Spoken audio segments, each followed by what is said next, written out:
This is the scene where I was hooked with Monster. I remember watching this anime when I was still a kid and not understanding not a single detail on what the series even means or what is going on exactly. But watching it now, I realized how beautiful this series is. This show grabs you by the face and forces you to gaze at its eyes and interpret any piece of details that was given to you, if you know what I mean. Today, I would like to share with you my thoughts and appreciation with this series and hopefully not butcher the symbolisms or meaning of the anime based on my understanding. Hello and welcome, my name is Carl and join me as I discuss with you Monster. Before we begin, let's first discuss Monster and its creator Naoki Urasawa. Naoki Urasawa is a renowned Japanese manga artist and writer, celebrated for his intricate storytelling and deep character development. Born on March 2, 1960, he gained prominence in the manga industry with works that often explores themes of morality, identity, and human psyche. Some of his works are 20th Century Boys, Pluto, Billy Bat, Yawara, Master Keaton, and Happy. He started drawing manga at the age of 4 and even completed his very first story at the age of 8 and graduated from Meisei University with a degree in economics. Monster gained fame for its intense psychological depth, intricate plot twists, and philosophical questions about good and evil. The series was well received both in Japan and internationally due to Urasawa's skillful pacing and ability to build suspense, which contributed to its reputation as a modern classic in the thriller genre, cementing his status as a master storyteller in the manga industry. Monster was serialized from December of 1994 to December of 2001, and even had a light novel created on June of 2002. The story follows Dr. Kenzo Tenma, a Japanese neurosurgeon genius living in Germany who saves the life of a young boy named Johann Liebert. This decision sets off a chain of events leading to a series of murders, revealing Johann to be a sociopathic killer. As Tenma becomes embroiled in Johann's dark world, he embarks on a quest to stop him and grapple with the moral implication of his actions. With that being said, Dr. Tenma initially saves Johann's life after a traumatic event that leaves the boy gravely wounded. However, Tenma soon discovers that Johann, the child he saves, grows a manipulative and psychopathic figure responsible for numerous murders and chaos. Tenma becomes haunted by the decision of whether saving Johann's life was the right decision, as his act of mercy directly contributes to the creation of a monster. No pun intended. The conflict centers on Tenma's growing guilt and his desire for redemption. As Johann continues his sinister actions, Tenma is consumed by the need to stop him and undo the damage caused by his decision. Tenma believes that saving lives is his duty, but Johann's existence challenges the very foundation of Tenma's ideals. On a deeper level, the struggle becomes a philosophical and moral one. Dr. Tenma, driven by his belief in the sanctity of life, is forced to confront whether he should take actions against Johann, who represents the embodiment of evil, or whether he should continue to save lives despite the consequences. Johann, on the other hand, embodies a nihilistic worldview, rejecting humanity and embracing the idea that life is meaningless. He manipulates those around him, showing no remorse for his actions and seeks to prove that human life is disposable. This tension forms the core of the story, as Tenma wrestles with his responsibility of creating the monster and his desire to stop him, while Johann relentlessly pursues his own vision of chaos and destruction, forcing Tenma into a battle for his own soul and the very nature of his humanity. Throughout the story, we meet different characters that are compelling and some that are downright heinous. We of course meet Anna Liebert or Nina, Johann's twin sister, another character that is deeply traumatized about her past and her regaining memories.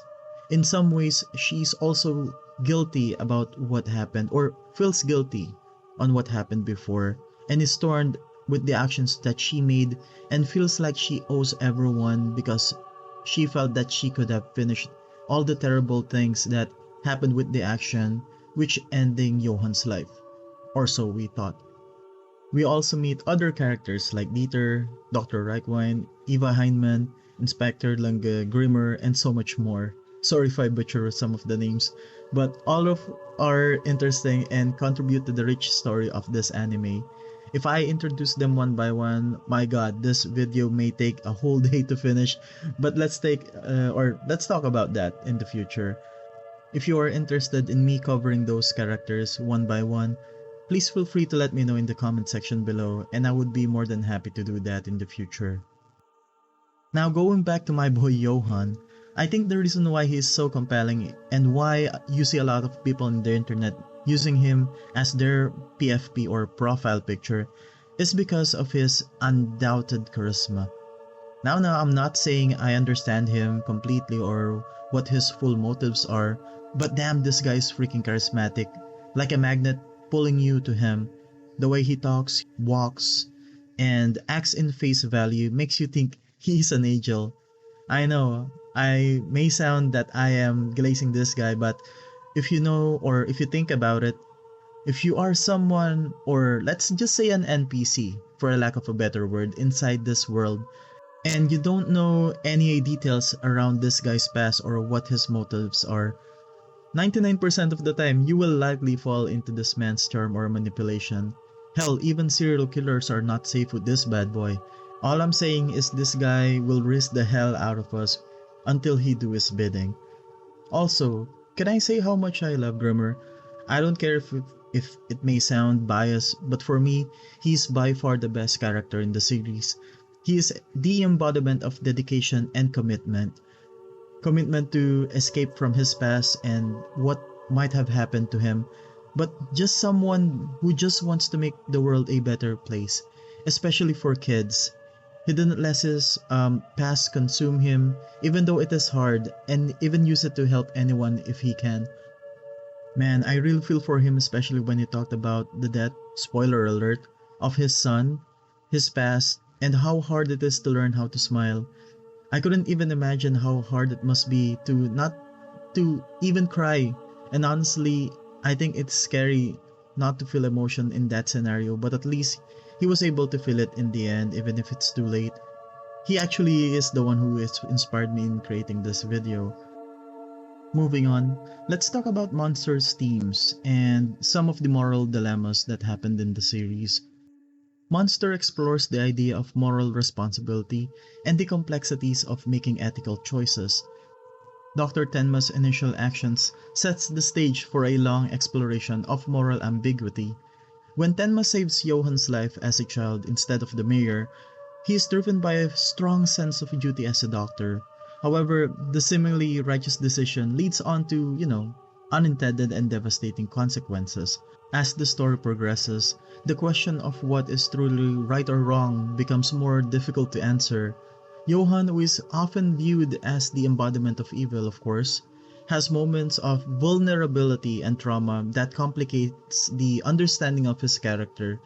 The series challenges the clear-cut distinction between good and evil, exploring how individuals are shaped by their environments, their upbringing, or their psychological states. With that being said, he starts off as a child with unsettling calmness, growing into a chillingly manipulative figure. Kurosawa's portrayal of Johan's evil is not as an inherent trait, but as something that has been shaped by his traumatic experiences. Johan's actions and his capacity for manipulation and violence are linked to his early experiences, particularly the horrific experiments that are carried out on him and his twin sister Nina or Anna. Kurosawa represents a view of evil that is not purely innate, but it is instead cultivated through trauma and circumstance. Johan's childhood experiences in a brutal orphanage and his exposure to violence in Kinderheim are critical to understanding his transformation into, well, of course, a monster.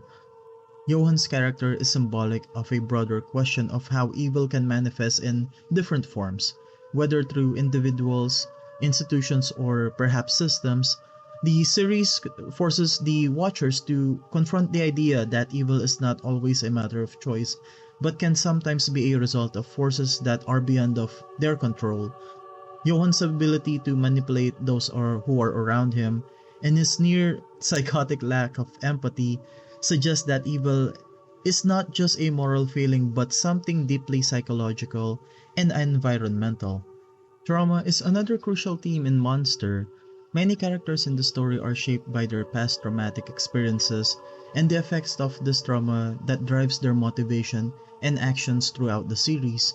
The impact of their trauma on their psyche is a core focus, particularly with regards to not just Johan, but with the people that are explained in the series or shown in the series, such as Grimmer, Roberto, Nina, or that one kid who's not talking. I don't know if you remember this kid, but it's the little girl who's not talking. I think she's Vietnamese, the one that was rescued after her mom died, which, by the way, was killed by the one who saved her and adopts her and living in the woods. But going back to Dr. Tenma, his own trauma emerges from the consequences of his decision, like we've talked about earlier. He's burdened by the guilt and overwhelming sense of responsibility, which fuels his obsession in pursuit of Johan and his desire for redemption. His trauma also becomes part of his transformation, I guess, as he moves from being a moral, upright doctor to a man willing to confront his past and challenges his understanding of good and evil. And this intertwines with the consequences of actions or choices, if you ask me. And I think this is perhaps the most significant theme of Monster. The story continuously asks how far one's actions can reach and how much responsibility a person can bear for the outcomes of their decisions. His choice to save Johan's life set in motion a series of events that would affect countless lives, and the series explores the ripple effect of that choice. And that choice extends beyond him, but through Johan's choices, both conscious and unconscious, leaving devastation in his wake. His ability to manipulate people and incite violence leads to multiple deaths and moral conflicts for those who are caught in his web. Monster frequently blurs the lines between fate and free will. Characters who try to alter their paths or find redemption are often thwarted by circumstances that feels beyond their control. This suggests that while choices are important, they can sometimes be influenced or overshadowed by larger forces like trauma, manipulation, and destiny. In conclusion, Monster examines the profound impact of morality, the nature of evil, trauma, and the consequences of choices through a richly layered narrative. The characters are defined by their past experiences, and their decisions shapes their future in sometimes irreversible ways. Through the tragic and horrifying journeys of Dr. Tenma and Johan, the series invites us to reflect on the complexities of human nature, the psychological roots of evil, the long-lasting effects of trauma, and the consequences of the choices that defines our lives. Monster challenges the viewers to consider the fine line between good and evil and the moral ambiguities that shapes the characters' fates. With that being said, imagine you are in Tenma's shoes. Try to imagine a scenario that questions your character, your morals, your beliefs. Would you do the same thing that he did, or would you buckle and let the world take you with whatever actions you pick? It doesn't even need to be that deep or profound. It can easily be just like a random Tuesday. You walking down the street, maybe seeing someone being taken advantage of by a group of unruly men, let's just say, or something like that. Will you take a step and try to do a moral thing and stop them, knowing that you will also be in danger? Or will you just walk away and have the world decide? Or try this. Will you pick up a wallet with a lot of money or return it to the person who's looking for it? Let's just say that you found him. Will it matter if he looks wealthy or not? Is there an exact amount of money where it's good to return it, or if there is, how much? Does it even matter? I know it might not be a one-to-one scenario, but the point still stands. Does the consequences of our actions weigh more than what we think is beneficial to us? Oh, and one more thing that I love about this is the storytelling and the style of the anime. I can even describe it, or if you know what I'm talking about, please let me know in the comments section. But it has that certain kind of amateur indie vibes or classy feel to it. It's kind of like an A24 movie or something, and I feel that it certainly fits the vibe of the show. I love how it makes you tense, like the scene where, spoiler alert, before the baby was killed, you know something is coming, but you know that he will die. But I'm thinking, wait, this can't be it, right? How will she do it?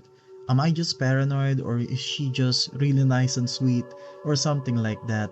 Also, I love that you always do not see Johan's face. It is always cut or sometimes dark or even out of frame or focus sometimes. It certainly gives you an air of mystery and uncertainty around him. And also the random cuts, the sudden spin of camera, everything, it just feels right.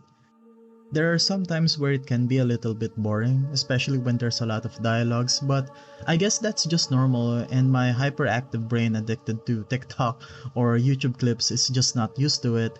Now, I can see why this is regarded as one of the greatest of all time when it comes to anime.